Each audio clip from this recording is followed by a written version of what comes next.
আমার নাম মোহাম্মদ শরণ এহসান। আমি নাটক ও নাট্যতত্ত্ব বিভাগে পড়ি, স্নাতকোত্তর শ্রেণীতে। আসন্ন জাকসু নির্বাচনে আমি সাধারণ সম্পাদক পদপ্রার্থী সম্প্রীতি ঐক্য প্যানেল থেকে। আসন্ন জাকসু উপলক্ষে ৩৩ বছর পর যেহেতু জাকসু হচ্ছে, শিক্ষার্থীদের মধ্যে এক ধরনের উচ্চাকাঙ্ক্ষা আছে আমি বলবো।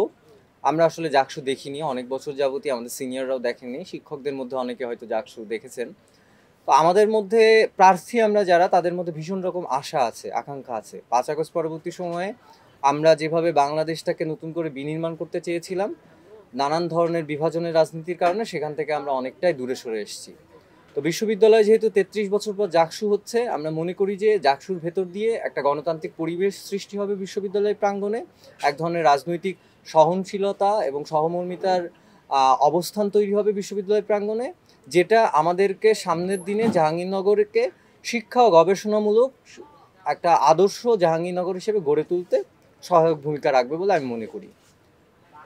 তবে জাকসু নির্বাচনে প্রার্থিতা গ্রহণের পর, প্যানেল তৈরির পর নানানভাবে প্রচার প্রচারণা শুরু হয়েছে। প্রচার প্রচারণার ক্ষেত্রে আমরা আসলে অনেক ক্ষেত্রেই দেখতে পাচ্ছি লেভেল প্লেইং ফিল্ডের অভাব রয়েছে। সেক্ষেত্রে আমি মূলত দায়ী করব নির্বাচন কমিশনকে। নির্বাচন কমিশন ইতোমধ্যেই অসংখ্য জায়গায় তাদের দক্ষতার পরিচয় দিতে পারেনি, স্বচ্ছতা নিরপেক্ষতার পরিচয় দিতে পারেনি। এবং সেটা আমি মনে করি যে সেটা আমাদের একপাক্ষিক অভিযোগ নয়, নানান পক্ষ থেকে আসলে একই ধরনের অভিযোগ করা হয়েছে। ২৯ আগস্ট বিকেল ৪টা থেকে নির্বাচনী প্রচার প্রচারণা শুরু করার কথা থাকলেও আমরা দেখতে পেয়েছি তার আগেই অনেকে ভোট চেয়ে, সমর্থন চেয়ে নানানভাবে প্রচার প্রচারণা চালিয়েছে। সেটার ক্ষেত্রেও নির্বাচন কমিশন একেবারে নিশ্চুপ। এবং আমরা যারা নির্বাচনী আচরণবিধি মেনে প্রচার প্রচারণা, জনসংযোগ এবং জাকসু নির্বাচনের প্রতিদ্বন্দ্বিতার ক্ষেত্রে সামনের দিকে এগিয়ে যাচ্ছি, আমি মনে করি যে যারা নির্বাচনী আচরণবিধি ভাঙছে বা লঙ্ঘন করছে, তাদের জন্য আমরা আসলে নানান ধরনের প্রতিবন্ধকতার সম্মুখীন হচ্ছি, আমরা যারা আইন মানছি। তো আমি সেক্ষেত্রে নির্বাচন কমিশনের এই যে লেভেল প্লেইং ফিল্ড নিশ্চিত না করা যে ব্যর্থতা, আমি সেটাকে দায়ী করি। আমি মনে করি যে যদি আচরণবিধি ভাঙাটাই, যদি লঙ্ঘন করাটাই যদি নীতি হয়ে দাঁড়ায় এবং নির্বাচন কমিশন যদি নিশ্চুপ থাকে, সেক্ষেত্রে অন্য প্রার্থী, শুধু আমাদের প্যানেল না, অন্য যারা স্বতন্ত্র নির্বাচন করছেন বা অন্য প্যানেল থেকে নির্বাচন করছেন, তারাও আসলে আচরণবিধি মেনে নির্বাচন করার ক্ষেত্রে নিরুৎসাহিত হবে। এই যে অবস্থাটা নির্বাচন কমিশন বিশ্ববিদ্যালয় প্রাঙ্গণে তৈরি করলো, এর ফলে আমি মনে করি ভোটারদের মধ্যেও এর একটা প্রভাব পড়বে। আমরা আশঙ্কাও করছি যে আসলে উল্লেখযোগ্য পরিমাণ ভোটার জাকসু নির্বাচনে অংশগ্রহণ করবেন কিনা, ভোট দিতে আসবেন কিনা, সে বিষয়ে শঙ্কা প্রকাশ করছি। আপনারা ইতিমধ্যেই জানেন যে আসলে জাকসু নির্বাচনে নারী প্রার্থীর সংখ্যা আশঙ্কাজনকভাবে কম। জাহাঙ্গীরনগর বিশ্ববিদ্যালয়ে অর্ধেক পুরুষ শিক্ষার্থী, অর্ধেক নারী শিক্ষার্থী রয়েছে। এরপরেও প্রার্থী তালিকায় আমরা দেখতে পেয়েছি যে পুরুষ শিক্ষার্থীর উপস্থিতি যেমন অনেক কম, তারও 1/5 হচ্ছে নারী শিক্ষার্থীর অবস্থান। তো সেটা আসলে জাহাঙ্গীরনগরের মতো একটা ইউনিভার্সিটির জন্য আসলে খুবই মানে হতাশাজনক আমি মনে করি। সেক্ষেত্রে বিশ্ববিদ্যালয় প্রশাসন কিংবা যদি বলি নির্বাচন কমিশনের যথেষ্ট দায় রয়েছে। তারা কেন নারীদেরকে, শুধু নারী নয়, আমি মনে করি যে সকল শিক্ষার্থীদেরকে জাকসুর প্রতি আগ্রহী করে তুলতে পারছে না, সেটা নিয়ে তাদেরকে বারংবার ভাবা উচিত। তারা যদি নির্বাচন কমিশন যদি নানান রকম কাজ করতে যে প্রতিবন্ধকতার শিকার হয়, সেক্ষেত্রে তারা অনেক উপকমিটির মাধ্যমে কিছু ছোট ছোট কাজ ডিস্ট্রিবিউট করে তারা সামনের দিকে এগিয়ে যেতে পারে। কিন্তু সেই ধরনের দাবি দেওয়া জানালেও আসলে নির্বাচন কমিশন সেই ধরনের কোনো উদ্যোগ নেননি। সেটার প্রেক্ষিতে আমি বলবো যে আমরা আসলে প্রার্থী হিসেবে ৩৩ বছর পর নির্বাচন হচ্ছে, যে আমাদের যে আশা আকাঙ্ক্ষা ছিল, শিক্ষার্থীদের যে আশা আকাঙ্ক্ষা ছিল, অনেক ক্ষেত্রে সেটা ভঙ্গ হচ্ছে। জি, আপনারা কি প্রতিশ্রুতি দিচ্ছেন আপনারা নির্বাচিত হলে কি করবেন? দেখুন, আমি যেটা বলতে চাই সেটা হচ্ছে সম্প্রীতি ঐক্য প্যানেল। আমরা চেয়েছি, আমাদের প্যানেলে 11 জন নারী সদস্য রয়েছে, আমাদের প্যানেলে 7 জন আদিবাসী সদস্য রয়েছে, প্র্যাকটিসিং মুসলিম ছাড়াও আমাদের প্যানেলে হিন্দু, বৌদ্ধ, খ্রিস্টান ধর্মাবলম্বী সদস্যও রয়েছে। আমাদের এই যে সম্প্রীতি ঐক্য প্যানেলের ভেতর দিয়ে আমরা প্রথমেই যে বার্তাটা দিতে চেয়েছি যে জাতি, ধর্ম, বর্ণ, গোত্র নির্বিশেষে এই দেশটা সকলের, সকলে মিলে আমরা একটা সমৃদ্ধ বাংলাদেশ করতে চাই, একটা আদর্শ জাহাঙ্গীরনগর করতে চাই। ৫ আগস্ট পরবর্তী সময়ে কিছুদিন আমাদের সকলের মাঝে যে একতাবদ্ধ অবস্থান ছিল, সকলে মিলে আমরা ফ্যাসিস্ট সরকারকে বিতাড়িত করেছি, সকলে একতাবদ্ধ হয়ে নতুন বাংলাদেশ গড়ব, যে প্রবণতাটা আমাদের মধ্যে ছিল, যে আকাঙ্ক্ষাটা আমাদের মধ্যে ছিল, পরবর্তী সময়ে বিভাজনের রাজনীতির কারণে তা অনেকটাই ভেঙে গেছে। আমরা সম্প্রীতি ঐক্য প্যানেলের মধ্য দিয়ে আবারও সেই জায়গাটা স্মরণ করিয়ে দিতে চাই যে সকলে united we stand, divided we fall. তো আমরা একসঙ্গে থাকলে সকল সকল মত কিংবা দ্বিমত যাই হোক না কেন, মানুষ হিসেবে আমরা যদি একসঙ্গে থাকি, শিক্ষার্থী হিসেবে যদি আমরা একসঙ্গে কাজ করতে পারি, তাহলে আসলে জাহাঙ্গীরনগরকে ভালো আদর্শ জাহাঙ্গীরনগর গড়ে তোলা সম্ভব। আপনি খেয়াল করে দেখবেন যে আমাদের স্লোগানটা যেটা রয়েছে, জাকসুর লক্ষ্য সম্প্রীতির ঐক্য। আমি মনে করি শুধু আমাদের প্যানেলের নয়, সকল শিক্ষার্থীদের মাঝেই এই বার্তাটা ছড়িয়ে দেওয়া উচিত যে ৩৩ বছর পর যে জাকসু হচ্ছে, সেই জাকসুর লক্ষ্যই হওয়া উচিত সম্প্রীতির ঐক্য।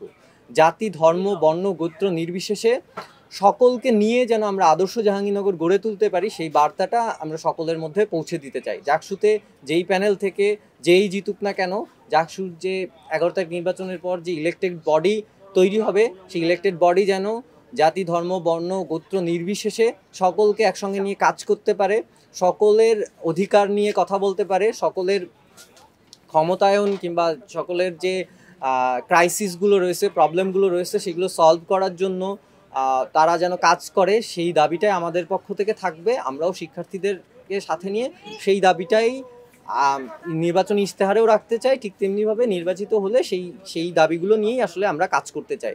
আমাদের ইশতেহার যদি বলেন, আমি বলবো যে আমি একজন শিক্ষার্থী হিসেবে 7 বছরে বিশ্ববিদ্যালয় প্রাঙ্গণে অনেক সমস্যা সংকট দেখেছি। পাশাপাশি আমাদের যারা বেশিরভাগই আমাদের প্যানেলে রয়েছে সংস্কৃতি কর্মী, এই সংস্কৃতি কর্মীরাও নানান সময়ে রাজনীতি সচেতন হওয়ার কারণে অনেক প্রবলেম তারা জেনেছে, সাধারণ শিক্ষার্থীদের কাছে আলাপ করেছে। তো আমাদের মূল মটোটাই থাকবে যে বিশ্ববিদ্যালয়ের কালচারাল পলিটিক্যাল এনভায়রনমেন্ট চেঞ্জের মধ্য দিয়ে বিশ্ববিদ্যালয়টাকে শিক্ষা ও গবেষণামুখী করে তোলা। তো আমাদের যে দাবিগুলো, আমরা সেইগুলো একেবারে সাধারণ শিক্ষার্থীদের কাছ থেকে জানতে চেয়েছি তাদের আসলে প্রবলেমটা কোথায়, তাদের কী কী প্রবলেম সলভ করলে আসলে সেটাকে মানে ভালো জাহাঙ্গীরনগর হিসেবে গড়ে তোলা যায়। আপনি জানেন যে আমাদের বিশ্ববিদ্যালয়ের অভ্যন্তরীণ অনেকগুলো প্রবলেম রয়েছে, যেমন হচ্ছে যে হলগুলোতে চুরির প্রসঙ্গ রয়েছে, অভ্যন্তরীণ পরিবহন সংকট রয়েছে, তারপরে হচ্ছে যে বিভাগগুলোতে সেশন জট সহ এই ধরনের অসংখ্য প্রবলেম রয়েছে। সেইগুলোতে আমরা মোটা দাগে কয়েকটা ভাগে ভাগ করতে চাই। আমি যদি বলি যে ধরেন যে চুরি কিংবা এই ধরনের ঘটনা হলগুলোতে, অনুষদগুলোতে ঘটছে, সেটার জন্য আমরা যেটা প্রপোজ করছি সেটা হচ্ছে যে বিশ্ববিদ্যালয়ের নিজস্ব যে নিরাপত্তা ব্যবস্থা আছে সেইটাকে ডেভেলপ করা। আপনি যতই পুলিশ আনেন, বিজিবি আনেন বা সেনাবাহিনী আনেন, সেটা আসলে বিশ্ববিদ্যালয়টাকে তারা প্রোটেক্ট করতে পারবে না আপনি যদি বিশ্ববিদ্যালয়ের অভ্যন্তরীণ নিরাপত্তা ব্যবস্থা জোরদার না করেন। আমাদের বিশ্ববিদ্যালয়ে নিজস্ব গার্ড রয়েছে, পাশাপাশি আমাদের বিশ্ববিদ্যালয়ে আনসার বাহিনীও উপস্থিত থাকে বিভিন্ন সময়। তো আমরা যদি বিশ্ববিদ্যালয়ের নিজস্ব সিকিউরিটি সিস্টেমটা ডেভেলপ করি, তাহলে আসলে ছোটোখাটো চুরির সমস্যা যেমন সমাধান হবে, পাশাপাশি যে বিশ্ববিদ্যালয়ের সামনে হাইওয়েতে যে ছিনতাইগুলো ঘটে সেইগুলো সমস্যার সমাধান হবে বলে আমরা মনে করি। সেক্ষেত্রে আমরা একটা ঘটনা ধরে প্রবলেমটা সলভ করার বদলে একটা দীর্ঘমেয়াদী পরিকল্পনার দিকে যেতে চাই, যেটা আমাদের বিশ্ববিদ্যালয়ের সামনের দিনে শিক্ষার্থীদের জন্য একটা সুনিশ্চিত নিরাপত্তা দেবে বলে আমরা মনে করি। ঠিক তেমনি বিশ্ববিদ্যালয়ের যে অভ্যন্তরীণ পরিবহন ব্যবস্থার যে সংকট রয়েছে, আমি মনে করি সেটাতে পরিবহন ব্যবস্থার সংকটের জন্য যদি আপনি শুধুমাত্র রিক্সা, অটো রিক্সা বদলে পায়ে টানা রিক্সা আনেন, সেটাই একমাত্র সলভ না। এটার জন্য দরকার একটা দীর্ঘমেয়াদী পরিকল্পনা। সেই দীর্ঘমেয়াদী পরিকল্পনার জন্য আমরা বলছি স্ট্রাকচারাল মাস্টার প্ল্যান। বিশ্ববিদ্যালয়ে 53 ব্যাচের একটা মেয়ে রাঁচি যখন হত্যার শিকার হলো একটা অ্যাক্সিডেন্টের ভেতর দিয়ে, তো তখন অনেকেই দাবি করেছিল যে রাস্তার পাশে ফুটপাত করার জন্য, কিন্তু আমরা মনে করি যে একটা ফুটপাত করলেই আসলে এই সমস্যাটার সমাধান হবে না। আমরা যেই জন্য বলতে চাই স্ট্রাকচারাল মাস্টার প্ল্যান, যে আসলে এই জাহাঙ্গীরনগরে কি পরিমাণ মানুষ চলাফেরা করে প্রতিনিয়ত, আবাসিক হলে কী পরিমাণ শিক্ষার্থী থাকে, প্রতিদিন কোন রাস্তায় কি পরিমাণ স্টুডেন্ট যাতায়াত করে কিংবা বহিরাগত যাতায়াত করে বা শিক্ষক শিক্ষার্থী কর্মকর্তা যাতায়াত করে, সেটার একটা অ্যাসেসমেন্ট দরকার। সেই অ্যাসেসমেন্টের ভেতর দিয়ে আমার এখানে রাস্তা কতটা প্রশস্ত, এইখানে কি ধরনের গাড়ি চললে এইখানে যারা থাকে তাদের জন্য সুবিধা হবে, স্টেক হোল্ডারদের সুবিধা হবে, সেইগুলো সমস্ত তথ্যাদি বিচার বিশ্লেষণ করে একটা দীর্ঘমেয়াদী বৃহত্তর পরিকল্পনার ভেতর দিয়ে গেলেই আমরা মনে করি যে শুধুমাত্র এই প্রবলেমটা সলভ হওয়া সম্ভব। এই জন্য আমরা 2019 সাল থেকে স্ট্রাকচারাল মাস্টার প্ল্যান নিয়ে আন্দোলন করছি। বিশ্ববিদ্যালয়ের অধিকতর উন্নয়ন হয়েছে, লেক ভরাট করে বা গাছ কেটে অনেক ভবন হয়েছে। তারপর আমরা বলতে চেয়েছি যে এইটা ভবন অবশ্যই দরকার, অনেক ক্লাসরুম সংকট আছে, ল্যাবরুম সংকট আছে, কিন্তু এইটা দীর্ঘমেয়াদী পরিকল্পনার ভেতর দিয়ে যেতে হবে, অন্যথায় আসলে কোনটাই কাজে লাগবে না। তো আমরা এই জন্য বলছি বিশ্ববিদ্যালয়ের অভ্যন্তরীণ পরিবহন সমস্যা শুধুমাত্র বিশ্ববিদ্যালয়ের অভ্যন্তরীণ পরিবহন সমস্যা আকারে দেখলে আসলে এই প্রবলেমটা সলভ হবে না। আমরা একটা দীর্ঘমেয়াদী পরিকল্পনার কথা বলতে চাই, সেটা স্ট্রাকচারাল মাস্টার প্ল্যান হিসেবে আমরা আইডেন্টিফাই করছি। পরিবহন সমস্যা বলেন, নিরাপত্তা সমস্যা বলেন, এইগুলো অবভিয়াসলি একটা স্ট্রাকচারাল মাস্টার প্ল্যানের ভেতর দিয়ে গেলে একটা দীর্ঘমেয়াদী সমাধান হিসেবে শিক্ষার্থীরা এর থেকে সুফল ভোগ করবে। ঠিক তেমনিভাবে আমরা যদি আরেকটা জায়গা বলি, সেটা হচ্ছে যে বিশ্ব বিভাগগুলোতে সেশন জট আছে অনেক বিভাগেই এক মাস্টার্সের থিসিসের রেজাল্ট 5.0 নিচে পেলে তাদের থিসিস দেওয়া হয় না। তো সেক্ষেত্রে অনেকের আপত্তি আছে যে অনেক শিক্ষার্থী হয়তো 3.5-এর নিচে পেয়েছেন, কিন্তু রিসার্চ বা থিসিস করার ব্যাপারে তারা আগ্রহী। তো এই ধরনের যত সমস্যা আছে, কিংবা বিশ্ববিদ্যালয়ের শিক্ষার্থীদের যে ইয়ারলি যে বার্ষিক বৃত্তি দেওয়া হয়, প্রণোদনা দেওয়া হয়, সেইটার ক্ষেত্রেও সেটা মাসিক এখন 500 টাকা দেওয়া হয়। আমরা বলছি যে সেটা যদি 1000 টাকা দেওয়া হয়, তাহলে শিক্ষার্থীদের জন্য এই মুদ্রাস্ফীতির বাজারে তারা আসলে একটু সুবিধা ভোগ করবে, তাদের শিক্ষা ব্যয় বহন করতে সুবিধা হবে। তো আমরা বলতে চাই যে শিক্ষা এবং গবেষণামূলক যে ধরনের প্রবলেমগুলো আছে, আপনি জানেন যে আমাদের এখানে একটি আন্তর্জাতিক মানের গবেষণা কেন্দ্র আছে, কিন্তু সেই গবেষণা কেন্দ্রটা আদৌ ফাংশন করে কি না ফটোশ্যুটের ব্যাকগ্রাউন্ড হিসেবেই বেশি কাজ করে, সেটা নিয়েও আসলে সকলের মধ্যে দ্বিধা আছে। তো আমরা চাই যে এই গবেষণাগারটা যেন আন্তর্জাতিক মানের হিসেবেই ফাংশন করে, দেশে বিদেশে গবেষক যেন এই বিশ্ববিদ্যালয়ে আসে, সেরকম একটা জায়গায় আমরা পৌঁছে দিতে চাই। তো সেই জায়গাটাকে আমরা বলছি একাডেমিক মাস্টার প্ল্যান। বিশ্ববিদ্যালয়ে কতজন শিক্ষার্থী বিভাগগুলোতে পড়ছে, কতগুলো ফ্যাকাল্টি আছে, তাদের শিক্ষার মান কতটা, কি ডেভেলপমেন্ট করলে আসলে সেটা আন্তর্জাতিক মানে পৌঁছাবে, বা শিক্ষার্থীরা আসলে এই গবেষণার জায়গায় কাজ করে দেশে এবং দেশের বাইরে সুনাম অর্জন করতে পারবে, সেটার একটা দীর্ঘমেয়াদী পরিকল্পনা দরকার। সেটার জন্য আমরা বলছি একাডেমিক মাস্টার প্ল্যান দরকার। এর পাশাপাশি আমি বলবো যে আসলে শিক্ষার্থীদেরকে সামাজিক এবং সাংস্কৃতিকভাবে যদি আমরা সচেতন করে তুলতে চাই, সেক্ষেত্রে আপনি জানেন যে আসলে জাহাঙ্গীরনগর বিশ্ববিদ্যালয় সংস্কৃতির রাজধানী হিসেবে পরিচিত, কিন্তু বিগত কয়েক বছর যাবতই আসলে বিশ্ববিদ্যালয়ের সাংস্কৃতিক অঙ্গন নানানভাবে অবহেলিত। আমাদের এখানে যে সেলিম আল-দ্বীন মুক্তমঞ্চ আছে, দেশের মধ্যে অন্যতম জনপ্রিয় একটি স্থান, সেই সেলিম আল-দ্বীন মুক্তমঞ্চও বর্ষাকালে পানিতে ডুবে যাচ্ছে, তার গ্রিন রুমের খুবই বেহাল দশা। টিএসসি ভিত্তিক যে সাংস্কৃতিক সংগঠনগুলো আছে, সেই সাংস্কৃতিক সংগঠনগুলো প্রণোদনার অভাবে একটা ভাঙা রুমে 2-3-4টা পর্যন্ত সংগঠন সারভাইভ করছে। তো এইটা একটা বড় ব্যাপার। আপনি যদি বিশ্ববিদ্যালয়ের সাংস্কৃতিক বা সামাজিক অঙ্গনে প্রণোদনার ব্যবস্থা না করেন বা তাদেরকে যদি সুযোগ সুবিধা না দেন, তারা আসলে কাজ করতে পারবে না।